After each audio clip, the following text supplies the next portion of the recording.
విజయవాడలో తార్ ఫైట్ కేసులో సంచలన విషయాలు బయటకు వస్తున్నాయి. రోహిత్ లింగమనేని బొల్లా ఓంకార్ కి పోలీసులు డ్రగ్స్ టెస్టులు నిర్వహించారు.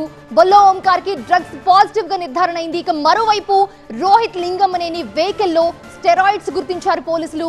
స్టెరాయిడ్స్ ని స్వాధీనం చేసుకుని ల్యాబ్ కి తరలించారు పోలీసులు. ఇక నిన్న రాత్రి తార్ జీప్లతో ఢీకొట్టుకున్నారు ఈ ఇద్దరు యువకులు. అమ్మాయి విషయంలో ఒక గొడవ జరిగింది. ఈ గొడవే ఇద్దరు రోడ్ ఎక్కడానికి కారణం. ముందు రోహిత్ ఓం మధ్య వాట్సాప్ చాట్ లో వాగ్వాదం జరిగింది. ఆ తర్వాత సవాల్ చేసుకుని రోడ్డుపైకి వచ్చి కార్లతో ఢీకొట్టుకుంటూ బీభత్సం సృష్టించారు. వీళ్ళిద్దరితో పాటు మరో యువకుడిని అదుపులోకి తీసుకున్నారు పోలీసులు. ఇక తాడిగడపకు చెందిన లింగమనేని రోహిత్ ఇంజనీరింగ్ చదువుతున్నాడు. వాళ్ళ నాన్నది real estate business. Bolla Omkar ఉండేది భారతీనగర్ లో. తండ్రిది ట్రావెల్స్ ట్రాన్స్పోర్ట్ బిజినెస్. ఇద్దరి తండ్రులు వేర్వేరు పార్టీలకు మద్దతుదారులు. ఈ గొడవకి పాలిటిక్స్ కారణం కాకపోయినా రాత్రి జరిగిన అరాచకం మాత్రం అందరినీ షాక్ కి గురిచేసింది.